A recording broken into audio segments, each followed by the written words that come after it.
If you think you have room to grow, you do, and you will. If you think you are as good as you can be, you're right. And you won't get any better. Everybody has room to improve. Rashid Craig and Richard Bradley. Imagine this, family. You're leading your project, and then all of a sudden, it falls apart because of small habits you forgot to keep up with. How would it feel to really realize that you are the reason for your team's struggle? In today's episode, I'm going to uncover some habits that could make or break your career and success. Mind if I share a story? I remember before I fell in love with this thing called project management, I was searching for what I wanted to do with my career, with my life. And I remember sending out applications. And then I got one back that I was super excited about because of the fact of this was an opportunity that I knew had growth potential. So I go to the interview, I guess I do well because then as I'm getting ready to wrap up the interview, well, them wrapping up the interview, they asked me, could I stay a little bit longer? I said, sure, no problem. So then they take me over to the VP, I think it was the VP and director. I interview with them.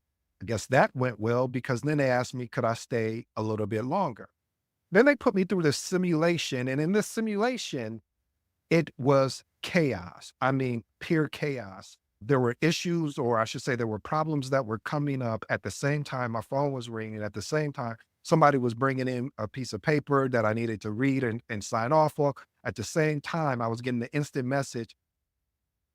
And after I finished that whole process, at that point, I knew I said, yeah, this is probably not going to be an opportunity for me. I'm good. I did well. I did well enough to get through, but I just knew this is not something that I wanted.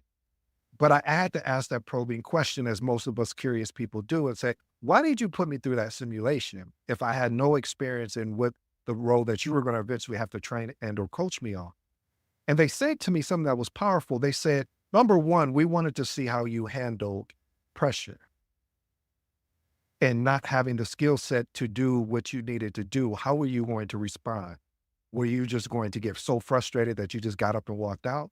Or were you going to stay calm and collective? I was like, this was okay. I mean, I didn't feel any pressure. And then she said, number two, we wanted to see how you handle problem solving on the fly. I said, wow. That brings me to point number one, family, problem solving on the fly. Family, having the ability to handle unexpected issues becomes second nature, with the solutions coming instinctively. It's important, family, when as a project manager, you get used to having to solve problems on the fly. And what I mean solving problems on the fly is this is the problem. What are some proposed solutions? This is the problem. We're not going to focus on the problem so much, but we're going to start throwing solutions at it. Hey, I wonder if this will work. I wonder if this is going to work. Here's my actionable tip. Rely on your honed problem-solving skills. You're like, I'm new to project management. How can my problem skills already be honed? You've had to solve some type of problem in your life. How did you go about doing it? What was your structure? Did you have a structure, or you were like, hey, this is what I think it is. Let me try this. Okay, that didn't work. Let me try this. That didn't work. What was your structure? So in my actionable tip, I want to recommend that you identify a structure. And if you don't have a structure, or even if you do have a structure, still having the ability to operate, oh, I like this, inside of your structure as well as outside, because how you solve this problem, you may not be able to solve that problem the same way. So that's imperative. That's a key key habit that you want to have as a project manager. Point number two, tracking progress without micromanagement. I smile because I know as project manager, especially my new project manager, this is going to be an uphill battle for you. Hey, listen, if I'm going to be honest with you, it's an uphill battle for our seasoned project managers, because what ends up happening is instead of, oh, watch this, instead of empowering our team, we end up making them feel less than, because we start micromanaging, because we have pressure on our back to make sure that the scope is, within budget. The scope is, we stay aligned with the scope, we stay aligned with the time, we stay aligned with the budget and quality. I'm referencing the triple constraints. And the reason why I say that is it's so when we get that pressure, the tendency is to push that pressure down onto the team. And that's not good. We should start working as far as creating, here's my actionable tip. I'm already in it. Using dashboards or regular status updates rather than consistently and constantly having to check in. And again, this takes time, especially if you have a new team that you're working, if you have a new team that you're working with, you have to be able to set standards. Ooh, and my favorite thing is set the expectations. Hey, listen, I don't want to micromanage you. I feel like we're all adults here. These are the things you said that you were going to do. This is when you said you're going to do them by. Do you need reminders? What do you need from me to ensure? Because I can't do the work. So what do you need from me to ensure that you stay aligned? And then give them that opportunity to, or I should say, give them that opportunity to be empowered before you have to start. Because there's some people, yeah, you're going to have to micromanage. I wish you don't. But though the majority of the people, you shouldn't have to micromanage. Point number three, quickly identifying bottlenecks. With experience, project managers can pinpoint where a project is stalling and take swift action. One of my secret sauces is how I know when a project is about to stall is when something comes, let's say something that can be done today. And that person says, oh, I'll schedule a meeting and then we'll talk through it and then we'll make the decision. I'm like, what's the issue? Why we have to wait until tomorrow? And why can't we get them on the phone now? We're both sitting here and having a conversation about something we identify. Why do you want to wait? Hey, let me bring them into the call. And we start working it then and there. So being able, you're able to see things like I just described, because if you wait until tomorrow, something else is going to come up where the person you're working with or the team you're working with, they didn't plan for it. Maybe they got pulled away because there was an emergency with regards to another project or even the day-to-day operational work. So it's important as a project manager to be able to identify bottlenecks and being able to create a habit of looking for those. Here's my actionable tip. Develop a habit of regularly reviewing project timelines to catch any potential delays. Point number four, reading the room instinctively. Man, this right here is one of those where if more people did this, especially us project managers, but this goes to anyone in general. Over time, project managers become adept at sensing the mood and the dynamics in the meeting, adjusting their approach as needed. Like when you get to a certain point and for example, I'm in a meeting and I can tell that the engagement is very low. I can tell that they would rather just be on mute if I don't call on them. And you have to be able to see, okay, something is not right here. They're not engaged.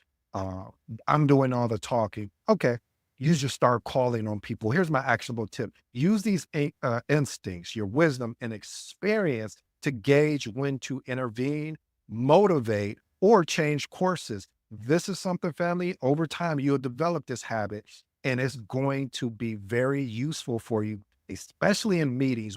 I leverage this particular technique more in meetings than I do anything else because of the fact of you need people to collaborate so you guys can have a awesome product at the end. Point number five, consistently practicing active listening. This probably should have been point number one, because a lot of times what ends up happening is people are so quick to solve a problem that they haven't even heard of the problem.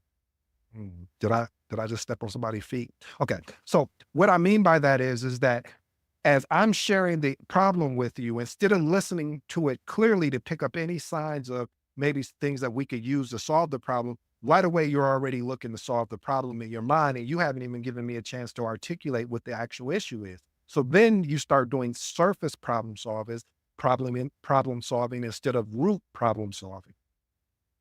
So it's important, family, when your team members are talking to you, or I should say your stakeholders, your project team is talking to you, actively listen.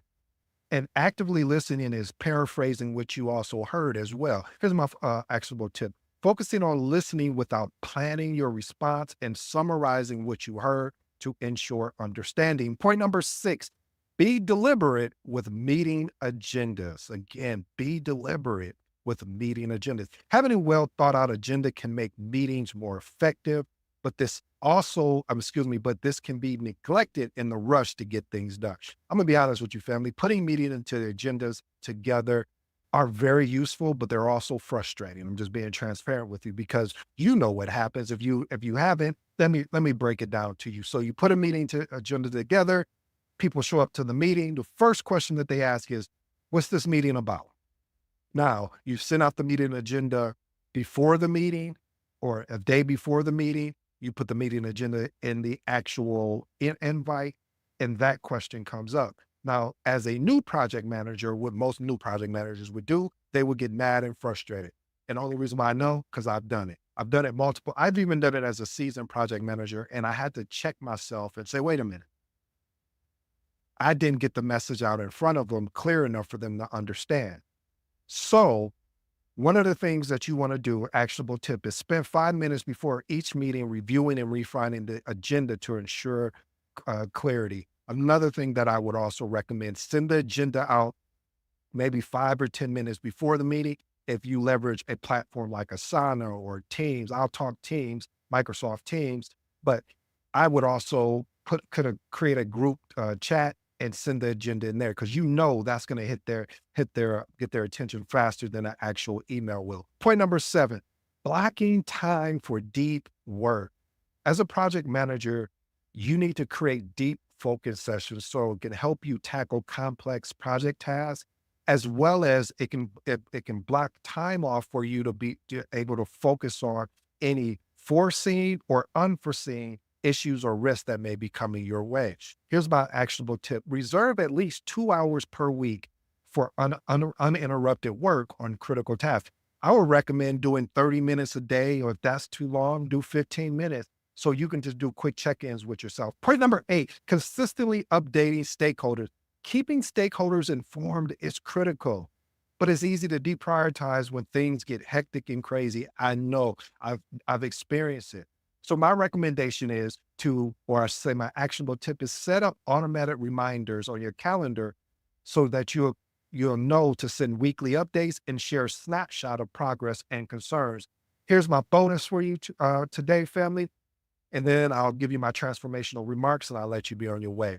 Documenting lessons learned continuously. This is a challenge sometimes because when you have a issue, you want to go and solve it instead of documenting it first in your lessons learned register and then going and doing that parallel at the same time. So instead of waiting until the end of the project, capture lessons learned in real time to avoid repeating those mistakes. Here's my actionable tip.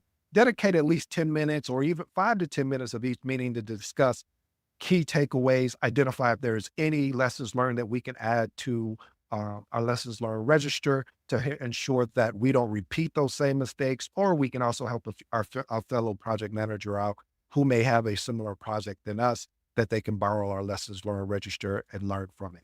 Here's my 3 transformational remarks. Point number 1, tracking progress without micromanaging. Again, I know it's challenging that you want to micromanage because maybe this is your first PM role. You don't want to make a mistake, but I will tell you, you will lose your team. It's better to empower your team than to micromanage them. Point number 2, problem solving on the fly. As I shared that story about a job opportunity that I had, they wanted to test to see how I handle problem solving on the fly.